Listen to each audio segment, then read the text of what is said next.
Weni masih mengulas senyum bahagia di wajahnya, sambil tangannya sibuk membersihkan dengan tisu.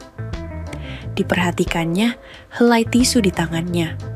Lalu dia berkata lirih padaku, "Kenapa di luar sih, Mas? Padahal banyak sekali loh," katanya ya. Kemudian kembali mengambil helai tisu lainnya untuk membersihkan apa yang harus dibersihkan olehnya. Aku menatapnya dan membalas senyumannya, sambil bangkit dari pembaringan, sedikit menjauh dari Weni yang masih berbaring di sampingku. Kusandarkan punggung ke kepala pembaringan, membelai rambut hitam Weni, lalu berkata padanya, "Apa bedanya di luar atau di dalam, Weni? Katamu kan, yang penting saya bisa mengobati rasa rindumu pada Mas Parman, suamimu yang sedang merantau ke luar negeri. Bukankah tugas saya sudah selesai? Saya sudah berhasil membawamu terbang tinggi meraih puncak kebahagiaan itu," kataku. Mendengar aku menyebut nama suaminya, Weni yang tadinya rebahan jadi bangkit, ikut duduk di dekatku. Senyumnya hilang, sementara sorot matanya sedikit melotot, menampakkan kekesalan ke arahku. "Ih, kamu ini, Mas, bikin suasana hatiku yang sedang senang jadi sebel dan kesal banget jadinya. Ngapain juga kamu nyebut-nyebut nama Mas Parman? Apa maksudnya coba?" Ujarnya kemudian mencubitku sangat keras sampai aku meringis kesakitan. Kuhalau cubitan Weni yang rasanya seperti capit kepiting itu dengan menggenggam tangannya. Tapi hal itu membuat Weni makin kesal hingga akhirnya kami jadi saling tarik-menarik. Cubitan dari jemarinya yang berkuku panjang benar-benar seperti sengatan tawon raja di pinggang dan perutku. Sehingga tak ada cara lain untuk menghentikannya selain merengkuh bahu dan membuat Weni kembali terbaring. Aku merasa lega setelah berhasil mencengkeram kedua tangan Weni dan membawa ke atas kepalanya di bantal. "Sakit, Weni. Cubitan kamu itu perih banget kayak sengatan tawon raja atau entok kalajengking," kataku sambil menunduk mendekatkan wajahku ke wajahnya. "Oh, Mas, kapok. Habisnya kamu tega banget sih. Jadi, laki-laki kok nggak peka amat sama hati dan perasaan seorang wanita?" ketus Weni, matanya tetap melotot membalas tatapanku.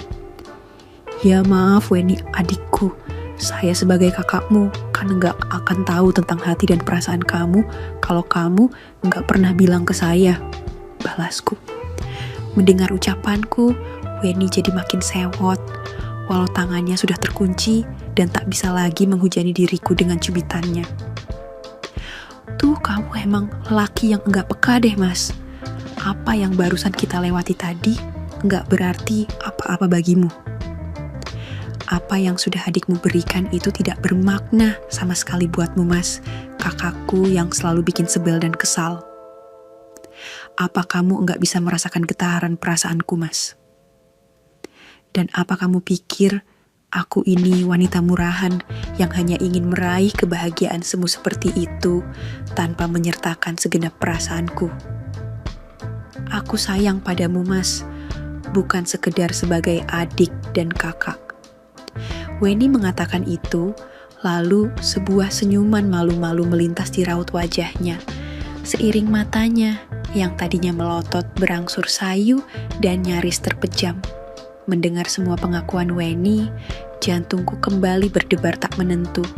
Seumur hidupku di usia ke-22 tahun ini, baru kali ini aku mendengar seorang wanita yang secara langsung mengungkapkan perasaannya padaku. Walau aku sudah berulang kali seperti itu bersama Bik Narsi pembantu di rumah bosku, bersama Bu Marni ibu kosku, bersama Bu Mita istrinya bosku, dan bersama Mbak Sari, istri dari Bang Rudi yang juga istri siri dari Pak Heru bosku.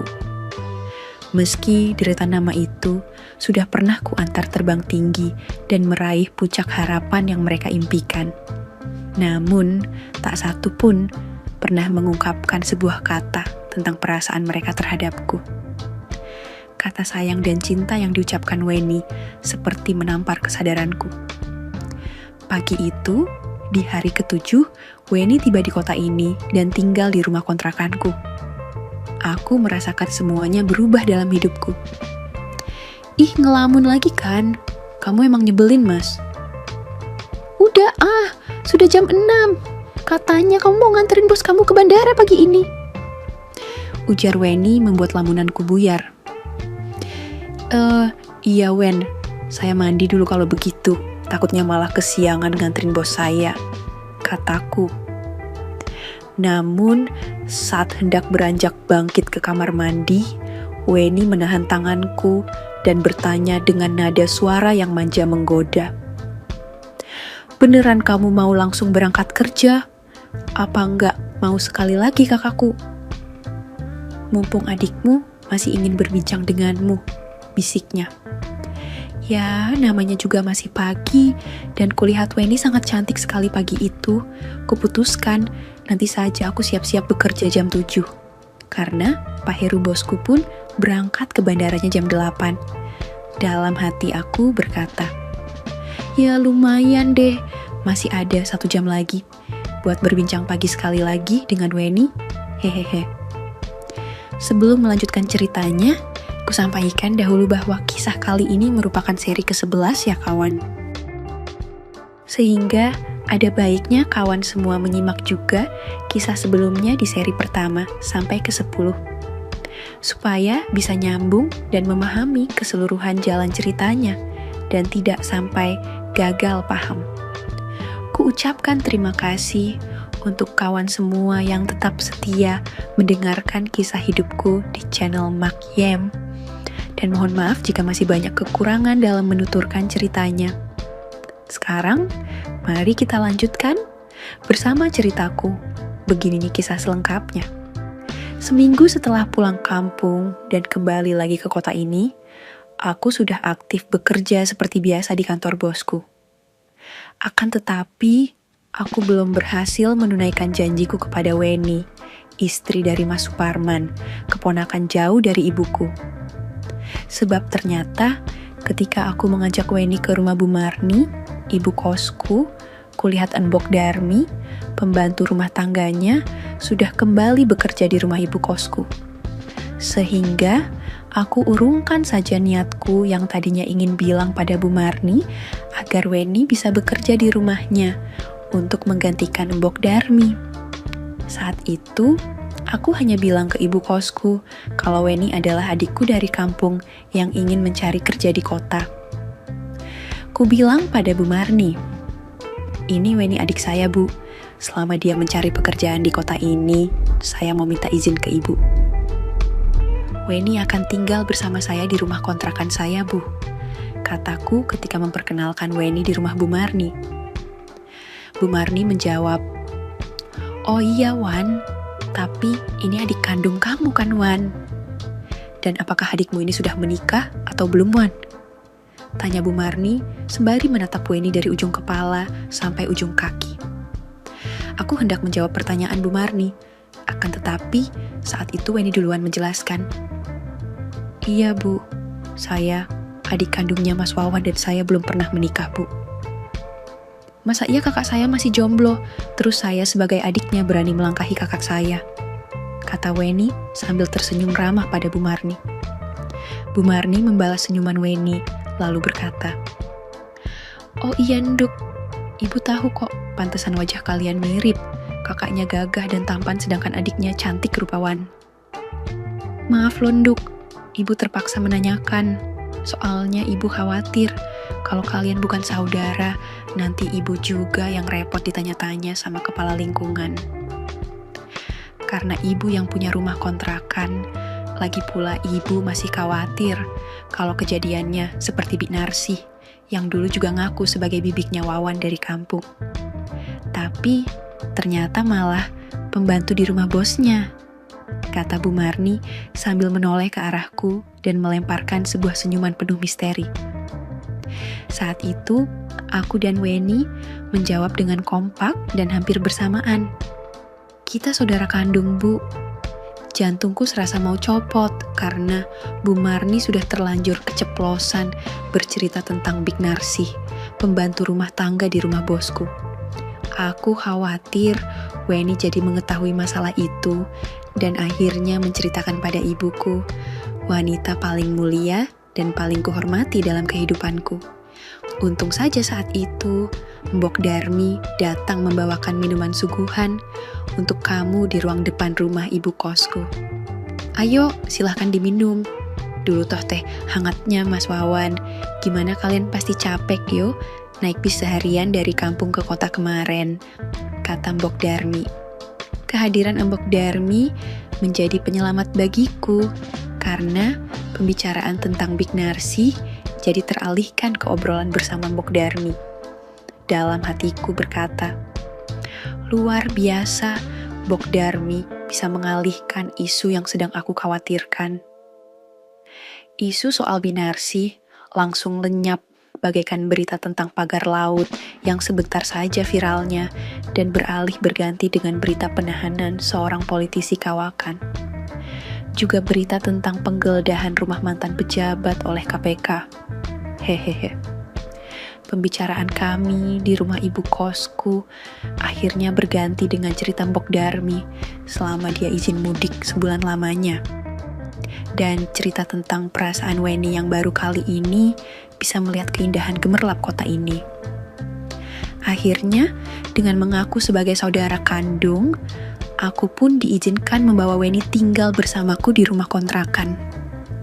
Ku bilang pada Weni untuk bersabar sambil nanti aku mencarikan pekerjaan untuknya.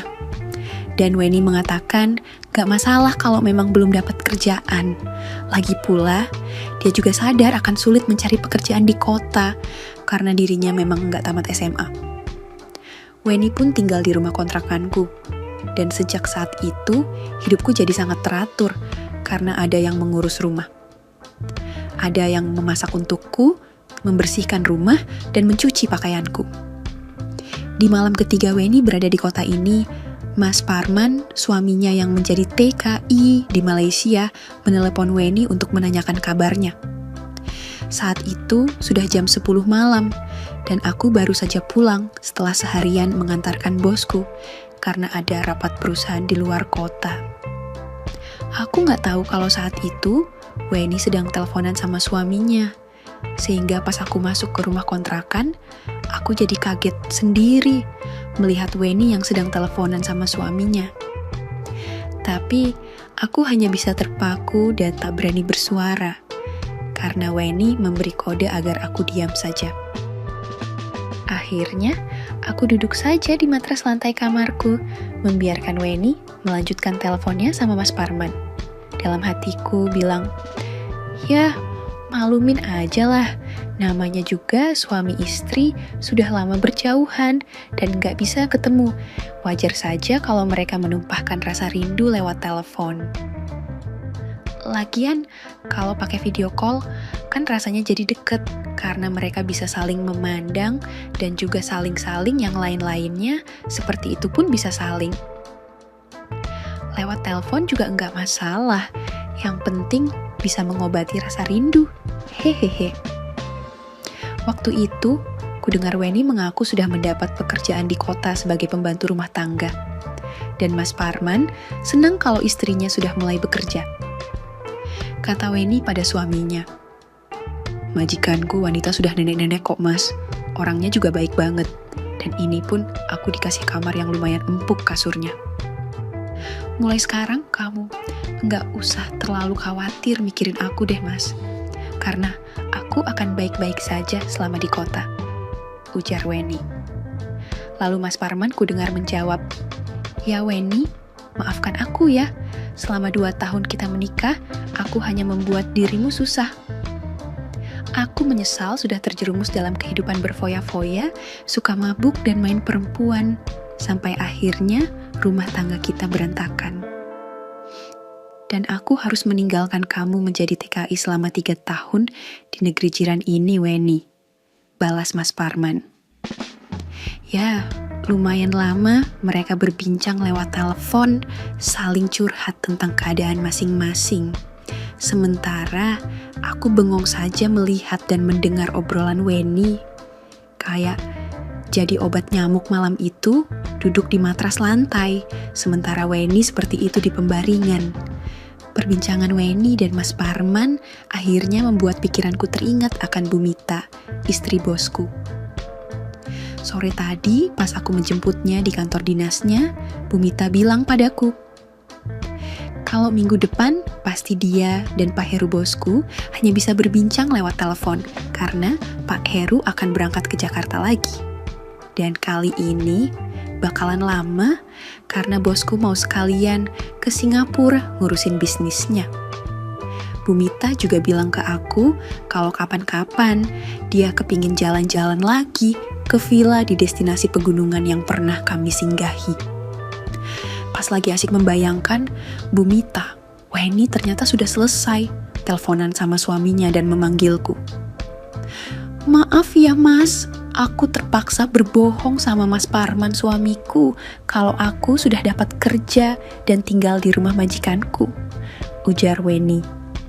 Ku bilang, iya gak apa-apa Weni, malah lebih baik begitu. Soalnya saya khawatir Mas Parman malah jadi cemburu kalau mengetahui kamu tinggal di rumah kontrakan saya, jawabku. Lalu Weni menyuruh aku mandi terus makan malam dulu. Karena dia sudah masak untuk ikan bawal dan juga kerang basah kesukaanku. Setelah mandi dan makan malam, kulihat jam sudah menunjuk angka jam 11 malam lebih.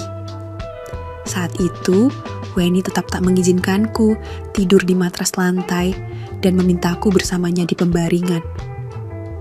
Padahal sudah kubilang, jangan Weni. Saya nggak mau nanti kita nggak jadi tidur, malah berbincang lagi sampai pagi seperti ketika kamu datang ke kota ini. Akan tetapi, Weni tetap memaksa dan mengatakan nggak bakalan seperti itu lagi, karena dia sudah teleponan sama suami. Akhirnya, ya aku nurut saja.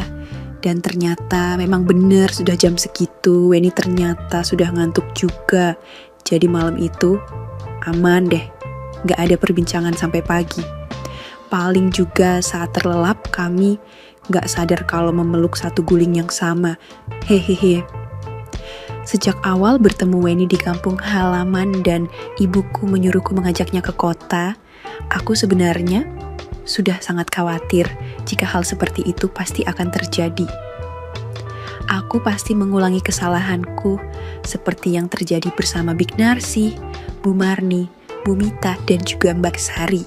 Semua karena jiwa mudaku tak mampu mengalihkan keinginan dan rasa penasaranku terhadap yang seperti itu. Apalagi semenjak aku mengetahui rahasia keindahan surga dunia di usiaku yang ke-22 tahun ini. Awal Weni tinggal bersamaku, memang semua baik-baik saja, bahkan kami sudah berkomitmen kalau kami hanya akan menjadi adik dan kakak, tidak lebih dari itu. Selain karena Weni adalah istri dari Mas Parman, keponakan jauh dari ibuku. Aku juga masih memegang janjiku pada ibuku. Kalau aku tak akan memikirkan wanita, karena hanya akan fokus bekerja dulu di kota. Tapi benar juga yang kukhawatirkan, usia Weni yang masih 20 tahun jauh lebih muda dari deretan wanita yang pernah memberiku pengalaman hidup, mulai membuat aku merasa ada yang berbeda. Malam selanjutnya, ibuku menelepon diriku dan menanyakan Weni yang masih keponakannya. Aku sebenarnya berada di samping Weni. Namun, karena Weni terlanjur berbohong sama suaminya, aku pun terpaksa berbohong pada ibuku hanya untuk menutupi kebohongan Weni. Sebab, kupikir bisa saja Mas Parman sudah menelepon ibuku untuk menyampaikan terima kasih kalau istrinya sudah dapat pekerjaan di kota. Malam itu kubilang pada ibuku, Weni sudah dapat kerja jadi pembantu rumah tangga di rumah majikannya yang sudah nenek-nenek, tapi baik hatinya. Kata ibuku, ya sudah nak, kalau begitu benar kata Parman yang kemarin nelpon ibu. Mas Parman menitip salam dan terima kasih karena kamu sudah membantu istrinya mencari pekerjaan di kota. Ya sudah nak, kamu juga baik-baik di sana ya. Kerja yang benar, jangan mikirin wanita dulu ya nak. Pesan ibuku, wanita paling mulia dan paling kuhormati dalam kehidupanku.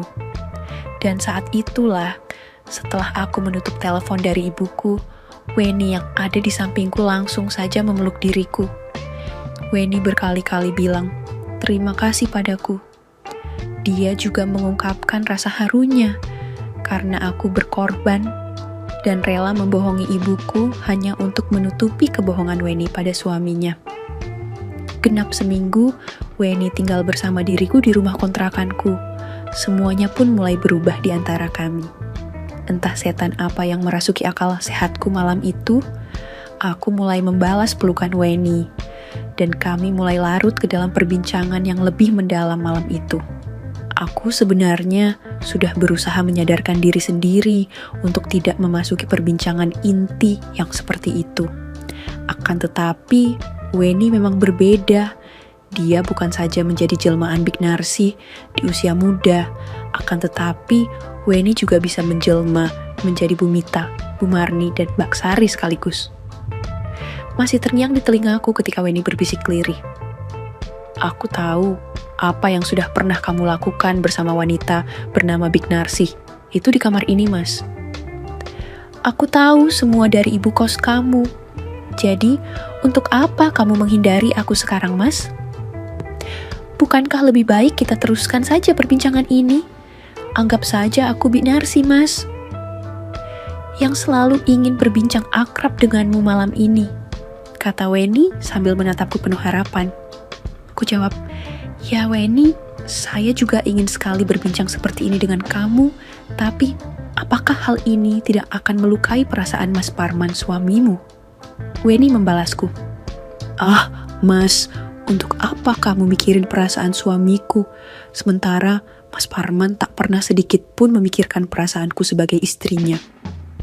Sekarang saja dia seperti menyesal atas perilakunya. Padahal dulu, ketika masih kaya raya, dia lupa selama 2 tahun kami menikah. Aku hanya menjadi penjaga rumah, tak lebih daripada seorang pembantu."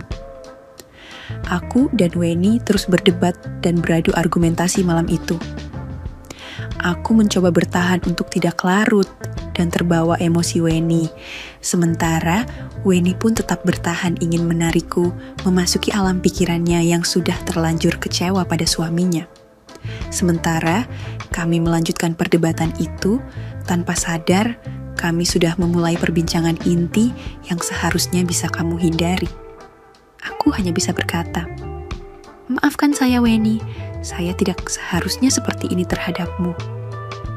Weni hanya menatapku dan melemparkan senyuman bahagianya sambil berkata, "Iya Mas, jangan pikirkan yang lain lagi. Malam ini, antarkan aku ke puncak tujuanku, Mas," bisiknya. Bersama Weni, aku mendapatkan pelajaran baru bahwasanya usia bukan sekedar deretan angka. Teori itu sama sekali tak berlaku untuk aku dan Weni yang sama-sama masih di usia awal kepala 2. Semangat kami sedang berada di puncak kejayaannya, sangat mudah terbakar ambisi dan obsesi. Bukankah di tangan kami ini terdapat masa depan bangsa menuju Indonesia, Mas? Hehehe. Seperti yang kuceritakan di awal kisah, malam itu setelah berdiskusi panjang hingga tengah malam, paginya aku terbangun jam 4:30. Aku langsung mandi dan menunaikan sholat subuhku, membiarkan Weni yang masih terlelap dalam mimpi indahnya. Namun, baru saja aku selesai sholat, Weni terbangun dan kembali menarik aku. "Mas, malam aku kok memimpikan dirimu," kata Weni. Mimpi apa, Weni?" tanyaku dengan terbata-bata. Weni tak menjawab, malahan kembali memintaku untuk seperti itu terhadapnya. Sambil berkata, "Bikin aku kesal sama kamu, Mas. Aku ingin menjadi Big Narsi yang selalu kesal sama kamu dan harus keramas lagi dan keramas lagi. Hahaha." Ya begitulah kawan. Akhirnya, pagi itu jam 8 lebih dikit, aku baru berangkat kerja. Untungnya belum telat nganterin Pak Heru bosku ke bandara. Karena bosku akan pergi ke Jakarta dan Singapura untuk 2 minggu lamanya. Saat aku sampai di rumah bosku, Bumita istri bosku sempat membisikkan sesuatu padaku. Namun, Semua akan aku ceritakan dalam kisah selanjutnya ya kawan. Terima kasih sudah mendengar ceritaku. Semoga bisa dipetik hikmahnya dan semoga kalian terhibur ya. Sampai jumpa lagi kapan-kapan. Oke, segitu dulu untuk kali ini dan semoga kalian, bosku semua, terhibur hari ini ya. Sekali lagi, tidak pernah lupa Mimin ingin mengingatkan bahwa tidak ada maksud untuk merusak moral. Tapi di sini kami selaku admin channel Makyem hanya berbagi pengalaman dari viewer saja yang tentu saja tidak untuk ditiru. Terima kasih sudah mau mendengarkan kisah nyata ini. Ambil baiknya dan buang buruknya dari cerita kisah ini. Semoga hal seperti ini tidak terjadi kepada kita semua bosku. Dan semoga kita semua dilindungi dari mara bahaya. Amin ya rabbal alamin. Terima kasih dan sampai jumpa di cerita selanjutnya. Jangan lupa like, komen, share, dan subscribe. Oh iya, kira-kira kalian semua bosku yang terhormat kepengen kisah-kisah yang seperti apa lagi nih? Tolong berikan komentar-komentar kalian di video ini ya.